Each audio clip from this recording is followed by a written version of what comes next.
ये 9 बातें किसी को भी नहीं बतानी चाहिए। एक गुरु की 3 सीखें। एक बार की बात है, गुरुकुल में पढ़ने वाले विद्यार्थी 12 वर्ष तक गुरुकुल में रहकर विद्या अध्ययन करने के बाद अपनी शिक्षा पूर्ण कर घर लौटने वाले थे। गुरु भी सब इस बात से बड़े प्रसन्न थे कि आज सभी बच्चे शिक्षा पूर्ण कर अपने अपने घर लौटेंगे। गुरुकुल का एक नियम अभी निभाना बाकी था। वो नियम था सभी घर लौटने वाले विद्यार्थियों के लिए एक आखिरी शिक्षा, जिसे वे अपने जीवन में धारण कर सकें। सभी आचार्य गणों ने सभी बच्चों को एक स्थान पर बुलाया। सभी विद्यार्थी गुरु के आज्ञा अनुसार एक स्थान पर एकत्रित हुए। तभी गुरुजी अपने हाथ में लकड़ी की 3 मूर्तियां लेकर आए और सभी छात्रों से कहा कि आपको इन तीनों कठपुतलियों में अंतर बताना है कि इनमें भेद क्या है। अब तो सभी विद्यार्थी उन कठपुतलों में अंतर ढूंढने लगे। वे तीनों पुतले लकड़ी से बने हुए एक समान दिखते थे। अब तो सभी छात्रगण हैरान थे कि आखिर इनमें क्या अंतर हो सकता है। दिखने में तो तीनों एक जैसे मालूम पड़ते हैं। तभी कुछ विद्यार्थियों ने ध्यान से देखा तो उन्हें पता चला कि एक कठपुतले के कान में एक छेद था, दूसरे कठपुतले के दोनों कानों में छेद था और तीसरे कठपुतले के एक कान में छेद था और एक मुंह में छेद था। बच्चे कहने लगे, गुरुदेव, हमने पता कर लिया है कि इन कठपुतलों में आपस में क्या अंतर है। एक पुतले के एक कान में छेद है, दूसरे पुतले के दोनों कानों में छेद है और तीसरे पुतले के एक कान में और एक मुंह में छेद है। गुरुजी बोले, आप सभी ने सही अंतर समझा। अब गुरु ने सभी विद्यार्थियों को एक पतला सा तार देते हुए कहा कि देखो, यह तार आपको कठपुतलों के छिद्रों में डालना है। सभी शिष्यों ने वैसा ही किया। पहले पुतले के कान में जब तार डाला तो वो दूसरे कान के छिद्र से बाहर निकल गया। दूसरे पुतले के कान में जब तार डाला तो वो कान से होता हुआ मुंह से निकल गया और तीसरे पुतले के कान में जब तार डाला तो वो कान में घुसा तो पर कहीं से निकला नहीं।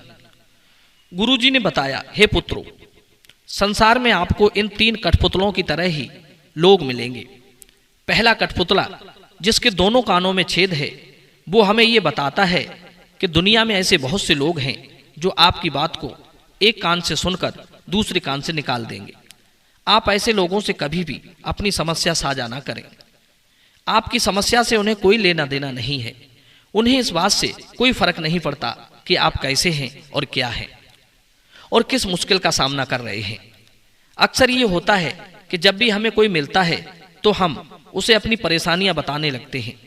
कभी हम अपने परिवार से जुड़ी बातें कहते हैं और कभी आस पड़ोस की, कि हमारे आसपास क्या घटित हो रहा है उसके बारे में।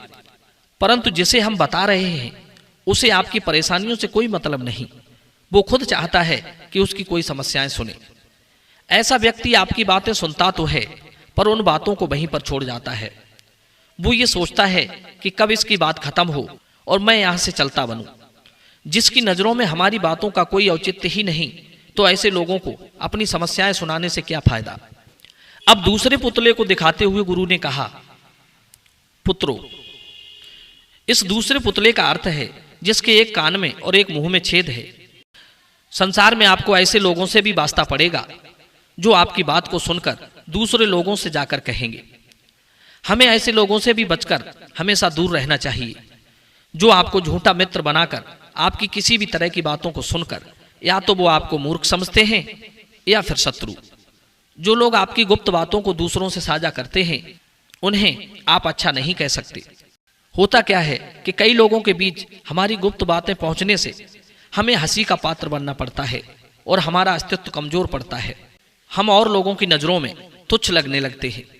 इसलिए हमें हमेशा ध्यान रखना चाहिए कि हम अपनी महत्वपूर्ण बातें दूसरों के सामने ना कहें, क्योंकि कभी कभी हम बातों ही बातों में सामने वाले को समझे बिना उसके सामने बहुत कुछ ऐसा बोल देते हैं जो हमें नहीं बोलना चाहिए। विद्वानों ने तो यहां तक कहा है कि इन 9 विषयों को अत्यंत गुप्त रखना चाहिए। आयु, धन, घर के दोष, मंत्र, मैथुन, औषध, दान, मान और अपमान। दुनिया में ऐसे लोग भरे पड़े हैं कि आपने अपनी बात बताई नहीं कि दूसरे लोगों में उसकी चर्चा पहले से ही होने लगती है। इसलिए ऐसे लोगों से बचें। अब गुरुजी ने तीसरा पुतला दिखाते हुए कहा, पुत्रो, जिस पुतले के सिर्फ एक कान में छेद है उसका अर्थ है कि संसार में कुछ ऐसे लोग भी होते हैं जिन पर आप भरोसा कर सकते हैं, उनसे किसी भी तरह का विचार विमर्श कर सकते हैं, अच्छी या बुरी सलाह ले सकते हैं, अपनी निजी जीवन की बातों को साझा कर सकते हो। जो लोग आपकी बातों को महत्व देते हैं और सुनकर केवल अपने तक ही सीमित रखते हैं, आपको एक अच्छा सुझाव भी देते हैं, ऐसे लोग ही आपकी ताकत बनने के योग्य होते हैं। ऐसे लोगों का कभी परित्याग नहीं करना चाहिए।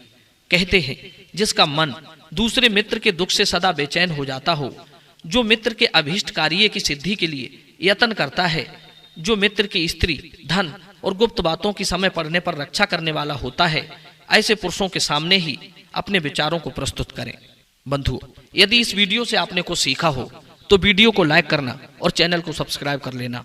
आप सभी का बहुत बहुत धन्यवाद। जय श्री कृष्ण।